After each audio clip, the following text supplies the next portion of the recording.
Praise the Lord. இந்த video மூலமா உங்க அனைவரையும் சந்திக்கிறது எனக்கு ரொம்ப சந்தோஷமா இருக்கு. இன்னைக்கு இந்த வீடியோவை நான் எதற்காக பகிர்ந்து கொள்றேன்னா, சிறு பிள்ளைகள் ஊழியம் செய்யற உங்க அனைவருக்காகவும் இந்த வீடியோவை நான் ஷேர் பண்ணணும், பதிவு செய்யணும். ரொம்ப நாளாவே ஆண்டவர் என்னோடு கூட பேசிக்கொண்டே இருந்தாரு. இன்னைக்கு சிறுவர் ஊழியங்கள் அநேக இடங்களில் செய்து கொண்டிருக்கிறாங்க. அவங்களுக்காக இந்த வீடியோவை நான் போஸ்ட் பண்றேன். மறக்காம இந்த சிறுவர் ஊழியங்கள் செய்யற ஒவ்வொருத்தருக்கும் நீங்க இதை ஷேர் பண்ணுங்க, இதை லைக் பண்ணுங்க. இது உங்களுக்கு ஒரு பிரயோஜனமான ஒரு வீடியோவா அமையும்.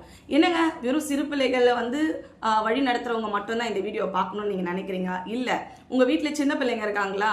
அந்த பிள்ளைங்களுக்காக கூட நீங்க இந்த வீடியோவை பார்க்கலாம். நீங்க வீட்டுல ஒரு தாயும் ஒரு தகப்பனுமா இருந்தீங்கன்னா நீங்க இந்த வீடியோ மூலியமா சிறு பிள்ளைகளுக்கு, உங்க வீட்டு பிள்ளைங்களுக்கு எப்படி நீங்க வீட்லயே ஊழியம் செய்யறது கூட நீங்க கத்துக்கலாம்.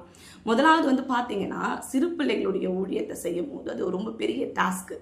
பெரியவங்க கிட்ட கூட நம்ம போய் பேசிடலாம், ஆனால் சிறு பிள்ளைகள் இடத்துல போய் பேசுறது ரொம்ப கடினம்.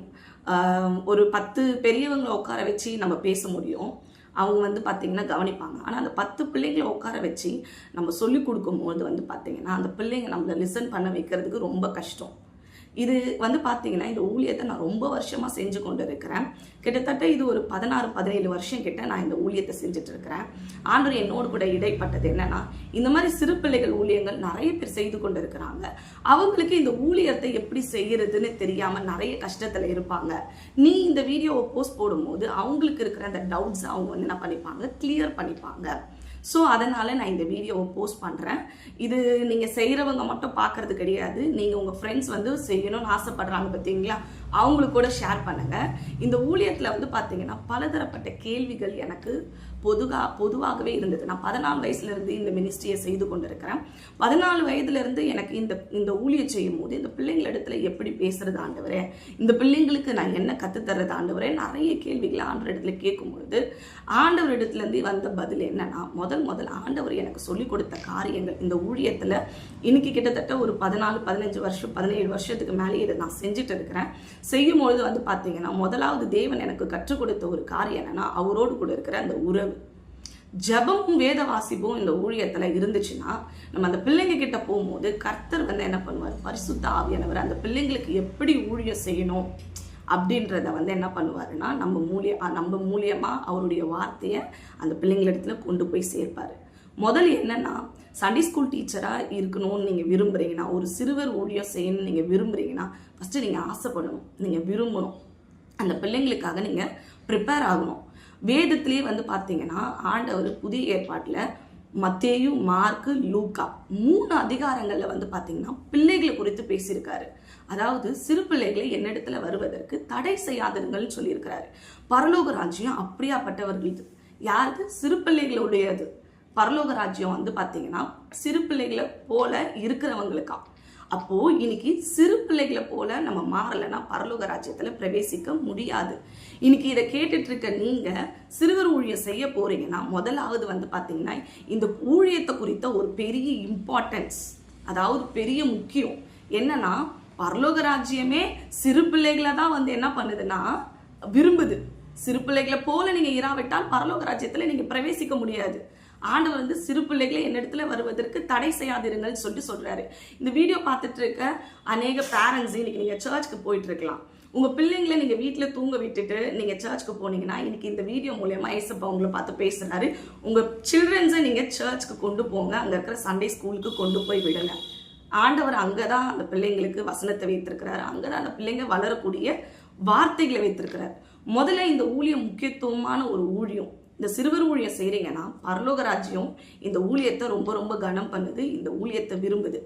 பரலோக ராஜ்யமே என்ன சொல்றதுன்னா, சிறு பிள்ளைகளை போல நீங்க இராவிட்டால் பரலோக ராஜ்யத்துல என்ன இல்லை, உங்களுக்கு இடம் இல்லை. ஏசப்பா என்ன சொல்றாருன்னா, சிறு பிள்ளைகளே என்னிடத்துல வருவதற்கு தடை செய்யாதிருங்கள், இடம் கொடுங்க அவங்களுக்கு. ஏன்னா பரலோக ராஜ்யம் அவங்களுக்கு போல. ஏன்னா சில்ட்ரன்ஸ்லாம் பார்த்தீங்கன்னா எப்படிப்பட்டவங்கன்னா, அவங்க மனசுல ஒரு எப்படி சொல்றது, யார் மேலேயும் அவங்களுக்கு என்ன இருக்காது, கோபம் கொள்ள மாட்டாங்க. சின்னதாக அவங்க ஒரு சின்ன சண்டை போட்டால் கூட உடனே நம்மளை மன்னிச்சு பேசுவாங்க. நீங்களே உங்களை சுற்றி இருக்கிற குழந்தைங்களை பாருங்கள். உங்கள் சண்டே ஸ்கூல் சில்ட்ரன்ஸ் கூட நீங்கள் எதனா ஒன்று சொன்னீங்கன்னா ஃபஸ்ட்டு அவங்க கோச்சுப்பாங்க, அதுக்கப்புறமா பார்த்தீங்கன்னா நம்மக்கிட்டேயே பேசுவாங்க. அந்த பிள்ளைங்களுடைய குணம்லாம் உடனே மன்னிக்கிறது, உடனே அவங்க என்ன பண்ணுவாங்க, அக்செப்ட் பண்ணிப்பாங்க நம்மளை அப்படியே. ஸோ முதல்ல இந்த ஊழியத்தை நீங்கள் செய்கிறீங்கன்னா அந்த பிள்ளைங்களை போல் நீங்கள் மாறுங்க. ஹல்லேலூயா. இந்த வீடியோ பார்க்குற முதல்ல நீங்கள் என்ன பண்ணணும்னா, இந்த பிள்ளைகளை குறித்த பாரம் உங்களுக்கு வேணும். ஆண்டவரே, இந்த சிறு பிள்ளைகளுக்கு நான் ஊழியம் செய்ய போகிறேன், இந்த பிள்ளைங்களை குறித்து எனக்கு ஒரு பெரிய என்ன பண்ணுங்க, விருப்பத்தை கொடுங்க. இந்த பிள்ளைங்களுக்கு நான் என்ன கற்றுக் கொடுக்கணுன்ற அந்த வாஞ்சியை கொடுங்க. நீங்கள் நிறைய வேத வசனங்களை கற்றுக்கொண்டா தான் அந்த பிள்ளைங்களோடு கூட நீங்கள் பேசும்போது ஆண்டோடைய வசனத்தின் மூலயமா ஆண்டவர் அந்த பிள்ளைங்களோடு இடைப்படுவார். ரெண்டாவது என்னென்னா, ஒரு சண்டே ஸ்கூல் டீச்சருக்கு முதலாவது வேத வசிப்பும் ஜபமும் ரொம்ப ரொம்ப முக்கியம். ரெண்டாவது அவங்களுடைய பிளானிங். அந்த பிள்ளைங்களுக்காக நீங்கள் பண்ணுற பிளானிங் எல்லாம் பக்காவாக இருக்கணும். ஒவ்வொரு பிளானிங்கும் நீங்கள் ஒரு வாரத்தில் கதை கொண்டு போகிறீங்கன்னா அந்த பிள்ளைங்களுக்கு முதலாவது அந்த கதையை நீங்கள் மெடிடேட் பண்ணணும். நீங்கள் மெடிடேட் பண்ணி அந்த கதையை நீங்கள் 10 தடவை நீங்கள் சொல்லி பார்க்கணும். தனியாக கண்ணாடி முன்னாடி நின்று நீங்களே என்ன பண்ணுங்கள், சொல்லி பாருங்கள். இந்த பிள்ளைங்கக்கிட்ட நீங்கள் போய் எப்படி சொல்ல போகிறீங்க, உங்கள் முக பாவனைகள் அழகாக இருக்கணும். அழகாக இருக்கணும்னா அந்த கதையை சொல்லும் போது நீங்கள் எக்ஸ்ப்ரெஷனோடு அந்த பிள்ளைங்களுக்கு நீங்கள் என்ன பண்ணணும், அதை கன்வே பண்ணணும். உங்கள் முகம் சோகமாகவோ ஒரு டல்லாவோ, நீங்கள் வாரம் ஃபுல்லாக நீங்கள் உங்கள் வேலை செஞ்சுட்டு வந்திருக்கலாம், நீங்கள் உங்கள் குடும்பத்தில் எதுனா சின்ன பிரச்சனை இருந்திருக்கலாம், அதெல்லாம் உங்கள் முகத்தில் இருக்கவே கூடாது.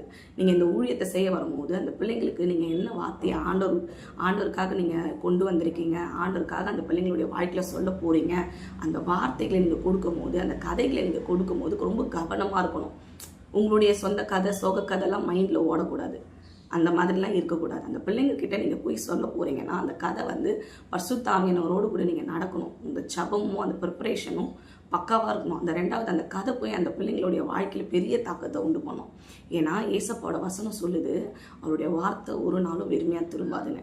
அப்போது நீங்கள் சொல்கிற போது பார்த்தீங்கன்னா ஜீவனுள்ள வேதத்தில் இருக்கிற ஒவ்வொரு வார்த்தைகளை அந்த பிள்ளைங்களுக்கு நீங்கள் என்ன பண்ண போகிறீங்க, உண்மையாக நடந்த ஒவ்வொரு நிகழ்வுகளையும் அந்த பிள்ளைங்களுடைய வாழ்க்கையில் சொல்லித்தர போகிறீங்க. அந்த காரியங்கள் நீங்கள் சோகமாகவோ கண்ணீராகவோ சொல்லக்கூடாது. நீங்கள் முதல் உங்களுக்காக ஜெபம் பண்ணுங்க. உங்கள் கவலைகளோ உங்களுடைய பலவீனங்களோ அந்த பிள்ளைங்க மத்தியில் தெரியக்கூடாது. இந்த ரெண்டாவது விஷயம் என்னென்னா, அந்த பிளானிங் ப்ரிப்பரேஷன். கண்ணாடி முன்னாடி நின்று நீங்களே அந்த கதைகளை அந்த பிள்ளைங்களுக்கு அழகாக சொல்லி கொடுக்கணும். அந்த வாஞ்சியோடு கூட நாளைக்கு ஞாயிற்றுக்கிழமை, இன்றைக்கி சனிக்கிழமை உட்காருங்க, ஒரு மணி நேரம் கூட உட்காருங்க, டைம் ஸ்பெண்ட் பண்ணுங்கள். அந்த பிள்ளைங்களுக்காக நீங்கள் என்ன பண்ணுங்கள், அந்த கதைகளை படித்து அந்த பிள்ளைங்களுக்கு என்ன பண்ணுங்கள், அதை நான் கரெக்டாக சொல்லிக் கொடுக்கணும். அந்த பிள்ளைங்களுக்கு ஒரு வார்த்தையும் வேதத்துலேருந்து நான் என்ன பண்ணிடக்கூடாது, தவறிடக்கூடாது. அந்த டீச்சரை விட இந்த டீச்சர் பெஸ்ட்டாக சொல்லிக் கொடுக்கணும் அப்படின்ற ஒரு போட்டி இங்கே சண்டே ஸ்கூலில் நிறைய இருக்கும். நீங்கள் என்ன பண்ணணும்னா, ஏசப்பா நான் என் பிள்ளைங்களுக்கு பெஸ்ட்டாக சொல்லிக் கொடுக்கணும். என்னை நம்பி அந்த பிள்ளைங்களை அனுப்புகிறாங்க அந்த பேரண்ட்ஸு. அந்த பிள்ளைங்களுக்கு நான் என்ன பண்ணணும், எல்லாவற்றையும் ஒழுங்காக சொல்லிக் கொடுக்கணும். அந்த ரெண்டாவது அந்த விஷயம் என்னென்னா, அந்த பிளானிங் பண்ணிங்கனாலே கரெக்டாக அந்த வேத வசனங்களை படித்து அந்த கதைகளை நீங்கள் தியானித்து நீங்கள் அதை எப்படி சொல்கிறது, முடிஞ்சால் உங்கள் வீட்டில் உங்கள் அம்மா கிட்ட சொல்லி பாருங்கள். இல்லைன்னா என்ன பண்ணுங்கள், கண்ணாடி முன்னாடி நின்று சொல்லி பாருங்கள். நீங்கள் உங்கள் எக்ஸ்ப்ரெஷன்ஸ், அந்த ஃபேஸில் இருக்கிற அந்த எக்ஸ்ப்ரெஷன் டல்லாவோ சோகமாகவோ இருக்கக்கூடாது. நீங்கள் அங்கே போய் எப்படி நீங்கள் பேச போகிறீங்களோ அதை நீங்கள் கண்ணாடி முன்னாடி நின்று ட்ரை பண்ணுங்கள். அந்த பிள்ளைங்க கிட்ட நீங்கள் பேசும்போது எப்படி பேச போகிறீங்க. இது பார்த்தீங்கன்னா இந்த மினிஸ்ட்ரியை நீங்கள் ஒரு 10 பேருக்கு நீங்கள் போய் இந்த சின்ன பிள்ளைங்களுக்கு ஏதோ ஒரு சின்ன பிள்ளைங்களுக்கு போயிட்டு நான் சொல்கிறேன் அப்படின்னு அற்பமாக எண்ணாதீங்க. ஒவ்வொரு சின்ன பிள்ளைங்களும் வருங்காலத்தில் ஒரு பெரிய காரியங்களில் ஆண்டவர் அவங்களை உயர்த்தி வைப்பார். இன்றைக்கி சின்ன பிள்ளைங்களை ஆண்டவர் பார்த்தீங்கன்னா ரொம்ப நேசிக்கிறார். அந்த பிள்ளைங்க தான் இந்த சமுதாயத்தில் வளர்ந்து வர ஒரு பெரிய ஒரு முதுகெலும்பு. நீங்கள் சின்ன பிள்ளைங்கன்னு சொல்லி நீங்கள் அவங்கள அற்பமாக எண்ணக்கூடாது. ஏன்னா பரலோக ராஜ்யமே என்ன சொல்லுது, அவங்கள மாதிரி தான் பரலோக ராஜ்யம் இருக்குதுன்னு சொல்லுது. அப்போ அந்த பிள்ளைங்களுக்கு நீங்கள் செய்யும்போது பயபக்தியாக செய்யணும். அந்த பயபக்தியோடு கூட என்ன பண்ணுங்கள், இந்த ப்ரிப்ரேஷன்ஸை அழகாக பண்ணி அந்த பிள்ளைங்க முன்னாடி ப்ரெசன்டேஷன் பண்ணுங்கள். மூணாவது, கிளாஸில் போய் கதை சொல்லும் போது அந்த பார்ஷாலிட்டிலாம் பார்க்கக்கூடாது. பிள்ளைங்க இவங்க கருப்பாக இருக்காங்க, வெள்ளையாக இருக்காங்க. வேத வசனமே சொல்லுது, நம்மளை பார்த்து என்ன சொல்லுதுன்னா, உன்னை நான் பிரமிக்கத்தக்க அதிசயமாய் படைச்சிருக்கிறேன்ட்டு ஆண்டவர் சொல்கிறார். கருப்பு வெள்ளை இதை பார்க்கவே கூடாது. ஒரு சண்டே ஸ்கூல் டீச்சர்னால் நம்ம கண்களுக்கு அந்த பிள்ளைங்க எல்லாரும் அழகாக தெரியணும். ஈக்குவாலிட்டி, ஒருத்தரையும் நம்ம என்ன பண்ணக்கூடாது, ஃபேவரட்டிசமாகவே பார்க்கக்கூடாது. எல்லோரும் ஈக்குவலாக பார்க்கணும். அந்த பிள்ளைங்களை நம்ம என்ன பண்ணணும்னா நீ கருப்பாக இருக்க அதனால எனக்கு ஒன்று பிடிக்கல, அந்த மாதிரிலாம் ட்ரீட் பண்ணக்கூடாது. உங்ககிட்ட பணம் இருக்குது, உங்கள் அம்மா பணக்காரு, உங்கள் அப்பா என்னப்பா பெயிண்ட்ரு, உங்கள் அப்பா இன்ஜினியரு, அவங்க அப்பா டாக்டரு. இன்றைக்கி சண்டே ஸ்கூல் டீச்சர்ஸ்லாம் நம்ம இருக்கிறோம். நம்மளுக்குள்ள அவங்க பேரண்ட்ஸ் சமுதாயத்தில் எப்படி இருக்காங்கன்னு சொல்லி அந்த பிள்ளைங்களை நம்ம என்ன பண்ணக்கூடாது, நடத்தக்கூடாது. கர்த்தருக்குள்ளே நம்ம நடத்தணும். அதுதான் நம்மளுடைய வேலை. அவங்க எப்படியாப்பட்ட சொசைட்டியிலேருந்து வந்தாலும் எப்படி சொல்கிறதுன்னா புவர், இப்போ நம்ம புவரு அந்த மாதிரிலாம் எதுவுமே பிரிக்கக்கூடாது. இந்த இடத்துல ரிச்சு புவர்லாம் பார்க்கக்கூடாது. அந்த பிள்ளைங்க என்ன மாதிரி ட்ரெஸ் போட்டு வராங்க, அந்த பிள்ளைங்க இடத்துல நம்ம என்னத்தை வெளியே கொண்டு வரணும்னா கிறிஸ்துவினுடைய நற்பண்புகளை வெளியே நம்ம என்ன பண்ணணும், கொண்டு வரணும். உங்களை பார்த்தா ஏசப்பாவை அந்த பிள்ளைங்க பார்க்கணும். உங்களை பார்த்தா ஆண்டவருடைய அன்பை பார்க்கணும். நான் இதோட இந்த வீடியோவை நான் முடிக்கலான்னு விரும்புகிறேன். இன்னும் நிறைய இந்த சண்டே ஸ்கூல் டாபிக் மூலியமாக உங்களோடு கூட நான் ஷேர் பண்ணிக்கணும்னு நான் நிறைய விரும்புகிறேன். நெக்ஸ்ட் வீடியோவில் உங்களுக்கு சண்டே ஸ்கூலில் எப்படி ப்ரெசன்டேஷன் பண்ணுறது, என்னென்ன சார்ட் கொண்டு போகணும், பிள்ளைங்களுக்கு எப்படி நீங்கள் விஷுவலாக கொடுக்கணும், என்னென்ன காரியங்களை நீங்கள் பிள்ளைங்களுடைய எப்படி சொல்கிறது சண்டே ஸ்கூலுக்கு நீங்கள் என்னென்ன கொண்டு போகணும், என்ன மாதிரி புக்ஸு நீங்கள் ரெஃபர் பண்ணலாம், பிள்ளைங்களுடைய காரியங்களை குறித்து நிறைய காரியங்களை நீங்கள் தெரிஞ்சுக்கணுன்னா நான் உங்களுக்கு நெக்ஸ்ட் வீடியோவில் நான் நிறைய போஸ்ட் போடுறேன். என்னை ஃபாலோ பண்ணிக்கோங்க. அதே மாதிரி சில்ட்ரன்ஸ் மினிஸ்ட்ரி செய்கிற ஒவ்வொருத்தருக்கும் நீங்கள் இதை ஷேர் பண்ணுங்கள். Thank you. God bless you. Bye by.